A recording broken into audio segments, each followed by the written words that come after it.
자, 안녕하세요. 어니스트와 주식 빌드업의 머니버드입니다. 어니스트입니다. 자, 오늘은 꾸준하게 투자를 잘하기 위해서 계좌를 어떻게 관리하는 게 좋은가 이런 것에 대해서 제 생각을 좀 가감없이 이야기를 해보려고 하고요. 단순히 이렇게만 딱 말하게 되면은 뭐 관리 이야기다 뭐다 이렇게 좀 방어적인 이야기 말고 제가 운영하면서 계좌를 어떤 식으로 포지션 변화를 주고 어떤 식으로 했었을 때 좀 승률도 괜찮고 그리고 꾸준히 수익이 가지고 그리고 효율이 있는가 여기에 대해서 오늘 좀 그런 상황이 나와서 제가 항상 느끼고 신경 써서 하고 있는 그 포인트에 대해서 이야기를 해주려고 합니다. 저만의 노하우 같은 건데 정답은 없으니까 그냥 참고하시면서 인사이트 정도로 생각을 해주시면 좋을 것 같아요.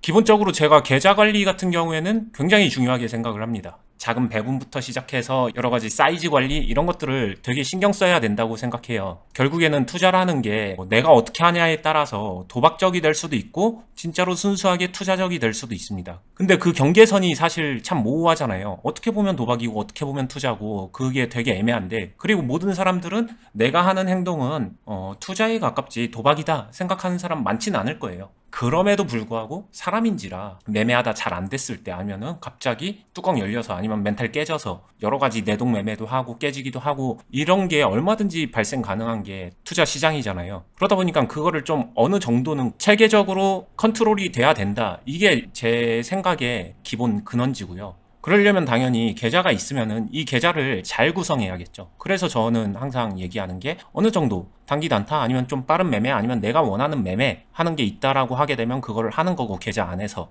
그 다음에 안정적으로 확실하게 매매할 수 있는 수익 매매 같은 거라고 해볼게요. 그런 게 있으면은 그렇게 하는 거고 그 다음에 더 확실하게 모아가면서 확실하게 자산을 불려줄 수 있는 그런 매매 그냥 굳이 말하면은 이거는 저희 스타일로 빌드업 매매라고 할 수 있겠죠. 이런 게 상당히 크게 이렇게 뿌리처럼 자리를 잡아주는 거고 그 다음에 당연히 현금도 확보하고 있으면서 현금의 크기를 늘렸다 줄였다 해주는 거고 그 다음에 현금의 순환 계좌가 항상 커질 수 있게 돈이 들어오고 그 다음에 계좌에서 수익도 내서 내 생활에 도움이 될 수 있게 이런 순환 구조도 만들어줘야 된다고 항상 이야기를 했었죠. 영상에서도 자주 했던 얘기라서 그러면 이제 이런 세팅이 돼야 기본적으로 투자를 했었을 때 최소한의 기본 안전장치는 갖추는 거다. 이렇게 생각을 하는데 하다 보면은 매매를 했을 때 조금 빠르게 매매하는 종목 거기에 맞는 종목과 거기에 맞는 매매 스타일이 있고 또 여기서 맞는 스타일이 있고 여기에 맞는 스타일이 있고 다 조금씩은 차이가 있기 때문에 거기에 맞춰서 하게 될 거거든요.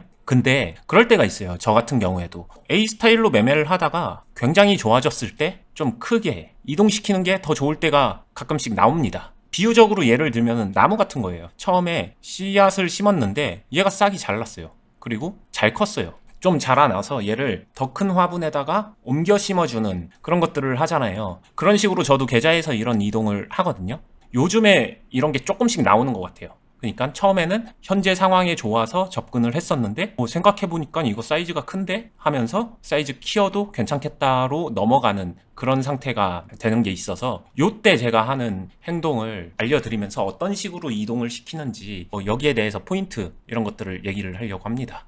제가 매매했던 걸 볼게요. 매매에서 큰 특징은 없어요. 오히려 심플하게 매매했는데 그 심플함 속에 저는 답이 있다라고 생각해서 그리고 생각보다 많은 사람들이 이 부분을 놓치고 있다라고 생각을 합니다. 지난 영상 보신 분들은 아시겠지만 제가 SKC에 대해서 제가 어떤 식으로 초기 포지션을 확보했고 어떻게 매매했는지를 이야기했단 말이에요. 이거 같은 경우에도 기본적으로 타겟 박스를 정해가지고 그 안에서 매매를 했었죠. 제가 여러 가지 이유로 타겟 박스를 여기를 잡아가면서 공략을 했고 이 안에서 포지션을 잘 잡았습니다. 그리고 종가에까지 매수를 하면서 괜찮은 상황이 나왔죠. 이게 참고로 대형주입니다. 근데 대형주가 마치 좀 개별 소형주, 수급주처럼 움직이기 쉽지 않음에도 불구하고 이런 움직임을 보여줬단 말이에요. 최근 최고 거래량을 동반하면서 물론 장 초반에는 이런 움직임이 완성되지 않았죠. 근데 생각은 해야 됩니다. 이런 대형주가 이런 식으로 움직인다는 것 자체를 어떻게 생각할 것인가. 당연히 단기 단타 관점에서 놓고 보게 되면 이거 빨리 수익 챙겨야 되는 게 맞아요. 근데 대형주인데 대형주에서 이 포지션에서 어찌 보면은 이 포지션을 다시 못 잡을 수도 있을 거라고 생각을 해요. 다시 잡을 수 있는 상황이 온다라고 하게 되면은 이 종목은 한물 가거나 깊은 조정이 나오거나 아니면은 산업 섹터 자체가 안 좋아지고 나서라고 생각을 합니다. 예를 들면은 이 파동에서 이런 데를 생각하면 될 것 같아요. 이런 데서 잡았는데 이렇게 올라갔다가 그 과정에서 다시 잡을 수 있을까? 못 잡는다는 거죠. 근데 이때 되면 잡잖아요. 가격적으로는 같죠. 근데 이게 같은 상황인가? 다른 상황이죠. 이때 돼서 잡아왔자 어차피 파동 다 끝나고 뒤에 가서 잡는 거는 아무런 의미가 없는 거고, 그럼 이렇게 갈 때 대형주의 강력한 대세 상승 흐름을 가져가기 위해서는 이때부터는 이제 단기 단타라기보다는 조금 더 스윙이나 좀 중장기 그런 마인드와 배포가 필요하게 된단 말이에요. 근데 나는 이거 처음에 좀 단기적인 관점으로 가져갔었는데 이거를 어떤 식으로 전환시키는가, 여기에 진짜 정답은 없는데, 저 같은 경우에는 이상함을 감지하고 생각 이상으로 수익이 잘 나오게 되면은 소형주 같은 경우는 땡큐 하고 무조건 다 팝니다. 근데 대형주 같은 경우에는 좀 더 봐요. 왜냐면 무너져도 한 번에 무너지진 않으니까. 그래가지고 챙길 것만 챙기고, 사실 저의 팁은 아무것도 안 한다 입니다. 한번 볼게요. 여기서 종가 매수까지 하고서 많이 올랐습니다. 이게 기본적으로 단기 매매, 단타 이런 데서는 다 팔면은 가장 좋은 게 맞아요. 아니면은 여기서 일부 팔고 올라가면은 이런 데서 다 팔고, 이게 맞는데 저는 처음에 이상했어요. 이거 대형주인데 호가 장난질 하나? 그 생각도 들었어요. 오전에 봤었는데 좀 많이 뛰어오더라고요. 생각 이상으로. 이 정도 뜰 종목이 아닌데 그렇게 많이 뛰어서 뭐지? 나중에 빠지려나? 이거 호가 장난질 치면은 짜증날 텐데. 이런 생각도 실제로 했는데 안 빼더라고요. 물론 여러 가지 호재 소식이나 이런 것들도 있었으니까 이런 힘을 동반했겠지만, 이유가 어떻든 간에 힘이 동반됐다, 그리고 안 뺀다, 호가 장난질은 아니다. 그래도 올랐다가 이제 남은 거는 하나죠. 올랐다가 내리꼽느냐, 갭 뜨고 내리꼽는 거, 이런 것들은 이제 좀 소형주, 중소형주 아니면은 탄탄하지 않은 종목에선 자주 나오는 패턴 중에 하나죠. 그럴 수도 있다. 하지만 대형주니까 아닐 수도 있다. 이 두 가지 생각이 공존했었어요. 그래서 제가 내린 결론은 그래도 이때 제가 포지션을 많이 키워놓은 상태였으니까 수익을 챙길 건 챙긴다. 그러니까 기본은 지키는 거죠. 그러고 나서 홀딩할 수 있는 물량을 딱 정해놓고서 그거 가지고 가보자. 물론 이거 내리꼽으면은 포지션이 좋으니까 위에서 얼마든지 익절할 수 있는 거고, 여기까지 어저께 종가 무너지면은 거기서도 저는 익절되는 상황이었으니까 그렇게 해도 되는 거고, 이 범퍼가 충분히 작용할 수 있겠다 판단해서 요 마음을 먹었고, 이 마음을 먹음과 동시에 위에서도 안 판다를 생각했습니다. 제가 이렇게 했었던 이유는 딱 하나였어요. 이거 성공하면은 그만큼 강력한 스윙의 시발점이 될 수 있기 때문에 스윙으로 넘기려고, 중장기 전략으로 넘기려고 이렇게 가는 거예요. 그러면 이게 말한 대로 다행히 안 떨어지고서 잘 지켜줬잖아요. 끝까지. 그렇게 되면은 이거를 이제 이동시키는데 한 이틀 걸리죠. 다른 계좌로 이동을 시키는데 이틀이 필요합니다. 2일 동안 아무것도 안 하고서 냅뒀다가 이거 그대로 아까 화분 옮기기 한다고 말했었던 것처럼 큰 화분으로 옮깁니다. 그러면 그 큰 화분에서는 이 비중이 굉장히 작을 거예요. 하지만 이 작지만 굉장히 좋은 포지션을 가지고 있기 때문에 거기서 이제 얘한테 영양제도 주고 물도 주고 하면서 포지션을 확장해 나가면서 추가 포지션을 만들면서 일봉상의 대시세를 노려볼 수 있는 어떤 초석을 만들었다, 이렇게 생각해 주시면 될 것 같고요. 이 기회가 많지는 않지만 이게 나와주게 되면은 제가 종종 해왔던 방식이거든요. 단기 단타로 잡아내는 종목 중에 정말로 큰 시세의 시발점이 될 수 있는 가능성이 있는 종목이 생겼다라고 하게 되면은 내 포지션이 확실하게 좋아지거든요. 그럼 그거는 조금 더 큰 그림을 그려가면서 큰 전략으로 큰 곳으로 옮겨준다. 이게 이제 제가 계좌 관리하면서 제가 만들어 놓은 시스템 안에서 굉장히 좋아하는 상황이자, 나오게 되면은 놓치고 싶어 하지 않는, 모든 걸 잡아내지 못하겠지만 최소한 내가 매매했던 거에서 그 기회가 오게 되면은 놓치지 않으려고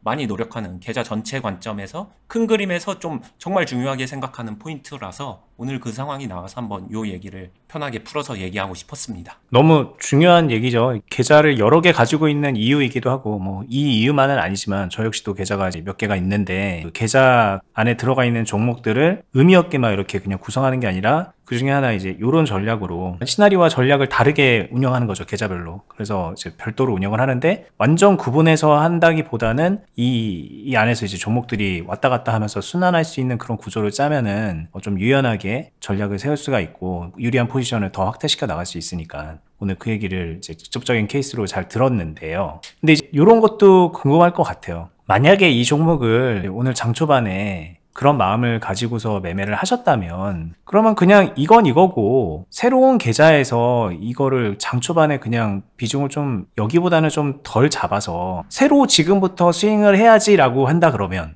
그러니까 좋은 포지션을 가지고 가서 좋아지는 상황에서 스윙으로 큰 비중으로 하는 게 아니라 큰 비중을 염두에 두고 새롭게 포지션을 짜기 시작하면 그러면은 뭐 크게 차이가 있을까요? 그러니까 이게 뭐 지금 뭐 30%, 40%, 50%막 이런 식의 큰 수익률을 가지고서 하는 게 아니니까 10% 정도의 수익률 차이인데 그게 그렇게 큰 차이인가? 우리들은 스윙한다 그러면 50%막 100% 이런 거 노리고 가는데 뭐 이런 생각하는 분들도 있을 것 같거든요. 이게 그렇게 중요할까요? 이 상황에서 포지션을 가져가는 것과 새로 이 장 초반부터 짜는 게 뭐 많이 다를까? 이런 궁금증이 있을 수도 있을 것 같습니다. 답변을 먼저 드리면은 일단 몇 가지 키포인트를 정해 놓을게요. 대형주. 그리고 여기서 넘어갈 때 수익률. 이 넘어가는 상황에서는 뭐 한 10이었는데 끝날 때 부근에서는 한 20 정도가 되는 거죠. 이 시점, 그러니까 시가 부근에서는 10% 넘짓, 10% 내외 뭐 여기였었던 것 같아요.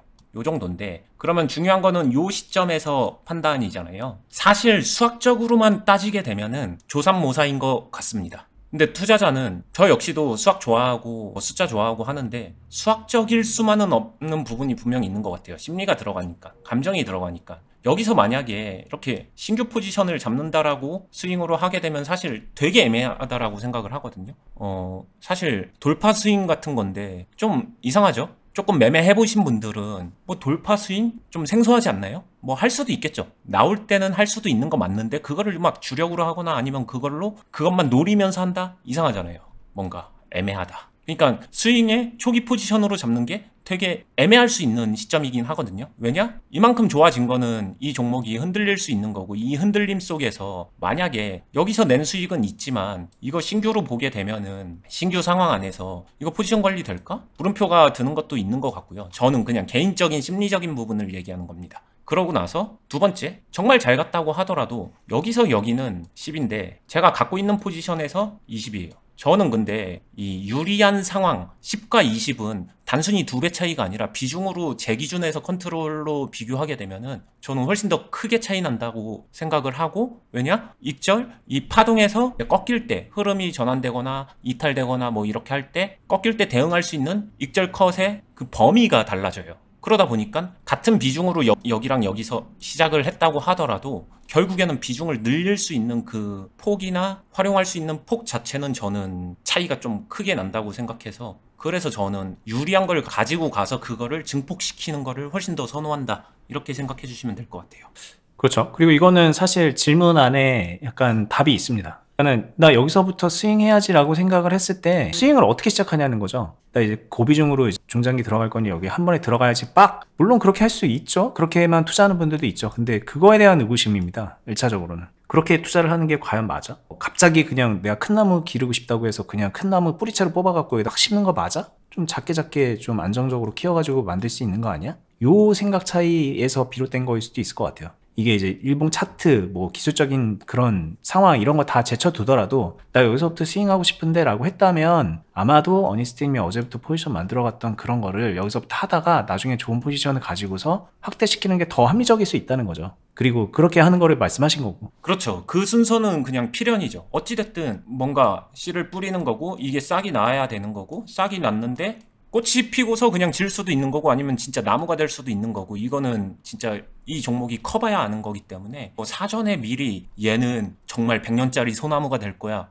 이거 말도 안 되는 거라 생각을 합니다. 그렇죠. 그리고 나는 이제 말씀하신 대로 나는 100살 먹은 소나무 길러야지 씨앗 단계부터 하는 것도 이게 되게 답답한 일이거든요. 그렇게 안 되면 여기 중간에 변수가 얼마나 많은데, 그러니까는 안 되면 안 되는 대로 여기서 수익 끊어서 만들어내고 될 것 같은 애들만 추려가지고 보낸다, 이런 전략이라고 이해하시면 좀 생각이 정리가 되실 것 같아요. 네, 맞아요. 실제로 근데 현실에서는 이런 게 큰 거죠. 물론 스윙에서 100년짜리 소나무 좋은 거 한번 키워봐야지 하면서 그 가능성이 있는 애들의 씨앗을 뿌려두기도 합니다. 그 안에서도 크는 것도 있고 못 크는 것도 있고 그런 것도 맞는데, 근데 단기적으로 하다 보면은 이거 알고 봤더니 이거 진짜 좀 될성 싶은 나무네? 그렇게 되면은 바로 좀 큰 사이즈 큰 화분으로 바로바로 옮겨줘야죠. 그거를 좀 놓치지 않았으면 한다라고 생각이 드는 거죠.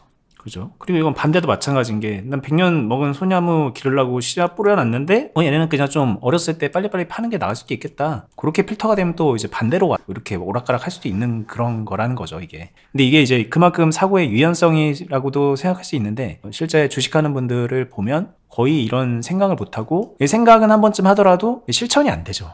어느 때 이걸 해야 되는가. 그래서 쉽게 말하면은 가장 많이들 하는 실수가 나 단타 하려고 했는데 물렸네. 그럼 얘 스윙으로 넘겨서 비중 키워야지. 그러니까 거꾸로 가는 그런 거는 잘 하시는데 오늘 같은 거는 실제 적용하면은 참 어려운 부분이고 이게 경험과 노하우라는 생각도 들기도 합니다. 그쵸. 그리고 자신이 정한 어떤 매매, 그 안에 그 프레임에 갇히게 되면은 이렇게 사고의 확장이 어려워지기 때문에 뭐 내가 어떤 매매 하나를 잘한다, 그걸 마스터한다, 좋습니다. 실력 기르는데 얼마든지 좋고 뭐 그렇게 하는데 결국에 그 끝에 가서는 그 틀을 깨야 되는 게 남는다. 제가 클럽에서 되게 강조하는 말이거든요. 어떻게 성장하든 본인이 인정하는 방향으로 그 스타일로 성장해도 좋아요. 근데 성장의 끝에는 틀을 깨는 데서 만나기 때문에 꼭 그건 인지하고 계셨으면 좋겠다. 이 정도 얘기해주고 싶습니다. 네, 그 틀 깨고 싶은 분들은 저희 방송 열심히 보시거나 저희 운영하는 투자클럽에 가입을 해보시면 더 많이 도움 되실 겁니다. 영상 하다 부분에 댓글란에 보시면은 저희가 이제 영상마다 매번 말씀드리는 투자클럽 가입 안내 글이 링크가 걸려 있는데 네이버 카페에 가입하셔서 공지사항 확인해 보시면은 어떤 마음으로 운영을 하기 시작했는지 쭉 적어놓은 게 있으니까 읽어보시고 추가로 이제 운영적인 거 궁금하신 거 있으면은 가입 신청서 남겨서 상담도 받아보고 결정하시면 될 것 같아요.